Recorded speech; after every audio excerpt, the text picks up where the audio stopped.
my talk today is going to be on green Brexit, or on green politics after Brexit.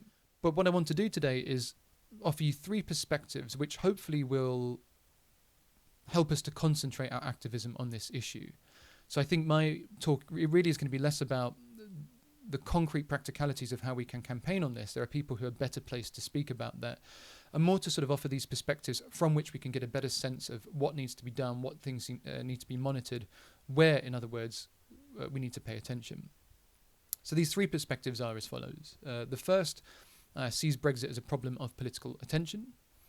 The second sees Brexit as a problem of international cooperation. And the third goes a bit more into the nitty-gritty of the UK's current policy landscape, which again has been made even more uncertain by COVID.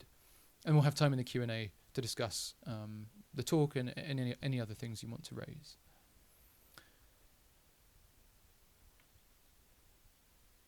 So I suppose it might be good to think about, I want to sort of just step back a bit and think about December 2019, the general election.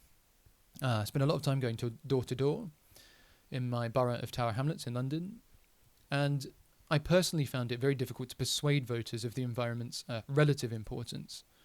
Of its importance, most people, agreed. Many agreed that we need to take urgent political action to address the climate crisis.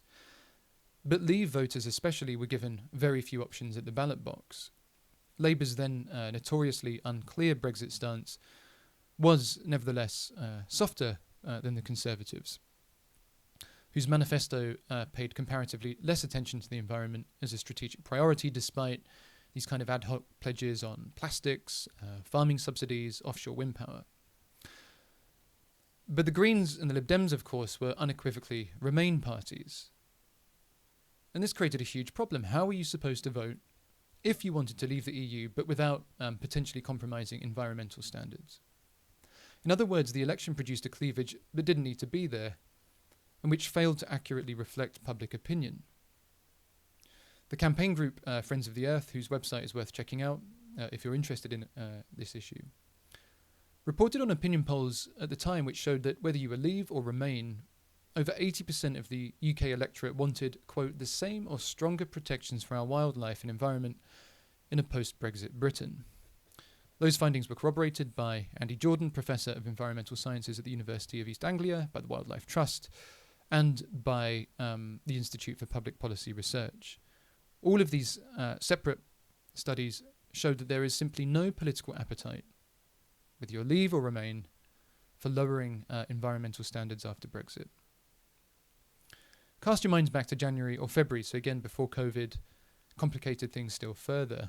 There were widespread reports in the media of Brexit fatigue.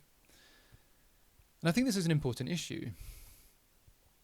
Brexit's sort of deep, troubled, choppy waters effectively drowned out other political issues, not just within Westminster in the media, but beyond that in the EU as well. Theresa May's parliament was among the most legislatively inert in recent British history, passed very few bills. And mainstream news outlets only sporadically addressed Brexit's possible impact on the environment. Its effects, however, are not going to be confined to these shores. They're going to cascade outwards to the EU as a region, and also potentially to the world beyond. EU leaders hold major summits only 4 times a year, and officials and diplomats have privately complained of Brexit's disruptiveness and of the gridlock in which other priorities are currently stuck. Discussions of the EU's long-term environmental strategy, which aims to make its member states carbon neutral by 2050, were repeatedly marginalised, with one diplomat complaining, quote, that we can't make any progress on climate change until Brexit is resolved one way or another. Alexandra Maria Boxer from the LSE, I hope I'm pronouncing her name right, wrote an excellent paper on this in which she argued that Brexit has hijacked the EU agenda. And as I said, and I want to be really clear about this, the relationship between Brexit and green politics is an important one, and its effects will cascade outwards to the region and will even have potentially a global impact. Emmanuel Macron, for example, has repeatedly criticised Brexit's role in slowing the EU's response to the Paris Agreement of 2016, whose mission is to limit global warming to 2 degrees Celsius above pre-industrial levels. So this is my first point, and this is going to be an important point for us as ordinary activists and as citizens. Brexit has dominated so much of our political attention since the 2016 referendum, and we need to sort of really try hard to keep track of what's going on, despite all of these sort of complicated narratives, contradictions, and the sheer scale of news that's being presented to us. My second perspective, and a way of framing activism on this issue, is to think a little bit, and I don't want to spend too much time on this, thinking about the dynamics of international cooperation. There's a really, really good book, I'm going to forget its name now. It's called Global Green Politics by Peter Newell. It's a relatively recent book. And he talks a little bit about Brexit and green politics. And he makes this really, really good point that because the climate crisis is global, Green Party or green political manifestos around the world are often and must be often strongly internationalist. He also says that one of the predicaments of contemporary green politics is how to deal with the international system, with the Westphalian logic of nation states, given the unprecedented challenges, global challenges, with which we're confronted. It does seem reasonable, I think, to ask whether new bodies and international structures are required to produce effective, consistent, long-term, multilateral responses to this global crisis. Brexit, theoretically at least, as a regional and domestic problem, flies in the face of these requirements. It's also worth pointing out that the UK historically has been a key player in the EU's climate policy landscape. The passing of the Climate Change Act in 2008, for example, had a knock-on effect, and it spurred other EU members to act. So questions are naturally going to arise about the balance of power within the EU after Brexit. And we've already seen some indications of how this might go, but again, I don't want to try and sort of say anything too concrete here. And naturally, this sort of change in the balance of power will affect the bloc's environmental policies and attitudes. A group of researchers from the University of Sheffield pointed out that climate change denying governments in Central and Eastern Europe, Poland, Hungary, for example, may become emboldened by the UK's withdrawal. Again, these dynamics are hard to assess and predict, but it's reasonable, I think, to anticipate some negative blowback. Brexit then naturally raises questions about the importance of multilateral mechanisms and international cooperation.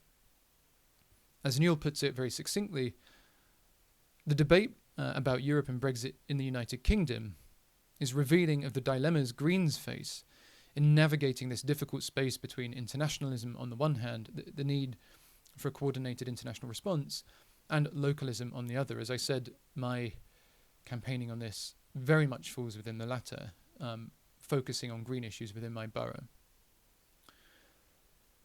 While Brexit doesn't necessarily signal the UK's retreat into itself, I don't know if you remember, the Conservatives had this disingenuous and not to mention ambiguous slogan of Global Britain, with which they tried to counteract this fear. But Brexit certainly does make sort of divergence possible, with a clear knock-on effect for regional politics. It is really conceivable that those divergences will negatively affect the UK's environmental policies, but it might also give us room to improve them. And it's worth thinking about that. It's worth pointing out that Greens and green activists have repeatedly criticised what they see as the EU's environmentally costly and negligent neoliberalism. And there is a long history of green dissent within Europe. Sweden in the early to mid-1990s is a good example of this. This brings me on to my sort of third and final perspective with which to frame green activism after Brexit, and that's the nitty-gritty of UK policy. Brexit must be seen in a regional European context, in a global context, but it is also, perhaps even fundamentally, a domestic phenomenon.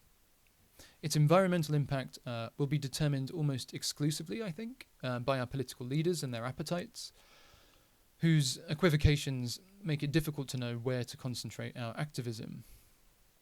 House of Laws Committee concluded, I think this is from 2017, quite definitively that the EU is the source of and a vehicle for most of our environmental legislation and protection.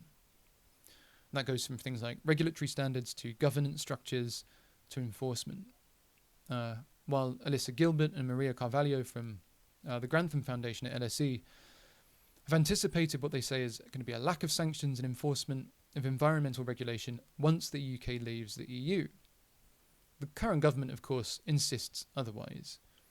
Its latest update from January 2020, again, COVID has sort of slowed the rate of response on this, claims that the UK government and the devolved administrations are firmly committed to carbon pricing as an effective tool for achieving our carbon emissions reductions targets for net zero. Any future system, they say, will be at least as ambitious as the European Union emissions trading system, and that leaving the EU will not affect our statutory commitments under the UK's Climate Change Act, which is, after all, domestic legislation. The government also insists that the UK will remain a party to international climate change agreements, including the Paris Agreement, and that its commitment to those agreements will remain as strong as ever and will be unaffected by leaving the EU. But observers much sharper and more experienced than I have pointed out that there are some conspicuous silences in the government's statements. The Climate Change Act aside, there are currently no safeguards, legal or political, for over 150 EU directives and 1,100 pieces of legislation which address, amongst other things, things like water quality, animal welfare, emissions trading, waste disposal. Many EU rules have not been translated yet into British law, and this, as we're beginning to realise, is a vast and complex undertaking, and it's going to happen at such speed that it's going to be very difficult for us to effectively scrutinise them. The government merely promises and promises. There are no guarantees that the UK will maintain its environmental standards, let alone increase them. Precisely because we'll soon be outside the EU emissions trading system, the Fuel Quality Directive, the Renewable Energy Directive, to name just a few. It also remains to be seen how the fierce competition for trade deals, not to mention the final form of Brexit, perhaps the greatest variables of all, it remains to be seen how these will affect standards over time. Michael Gove, who is a useful person to talk about here because he's an ex-environment minister and ex-minister for no deal preparation, Gove wants us to believe that our standards will increase under this proposed Office for Environmental Protection, which at any rate won't open for a significant while, and COVID again has delayed that. But it is sort of difficult to seriously believe him. He's been a long-standing critic of the EU's environmental standards, and the current Environment Secretary, George Eustace, has shown in the way he's voted that it's not easy to pursue a free trade deal with Trump's America whilst protecting food standards. The political appetite for protecting standards, I just don't think is there at the moment. One last thing, then I'm done before we can move on to the Q&A. If you're really looking for something to sort of hold on to here, I want to know more and I want to sort of keep track of this. Keep track on the government's website and in the media. There are various outlets reporting on this, on the current Environment Bill that's before Parliament. It's a huge piece of legislation. It's the most important piece of legislation we could talk about. Its committee has been suspended until, I think, September because of COVID. But the bill is important because it's intended to effectively replace the directives I rattled off earlier. But on closer inspection, it does no such thing. The new standards on air, for example, which really affects my borough in particular, and this is something I'm really passionate about, won't come into effect until 2022, and there'll be plenty of opportunities to backslide before then. The standards are also demonstrably lower than the EU's. As the environmental journalist Fiona Harvey pointed out, Clause 81 of the bill gives the Secretary of State powers to weaken targets for the chemical status of water. And this is just one example of the bill's constructive or rather destructive ambiguity. And I think the real challenge of activists will be to keep track of this bill, to unpack that constructive, destructive ambiguity, and to form coordinated responses consistently over time.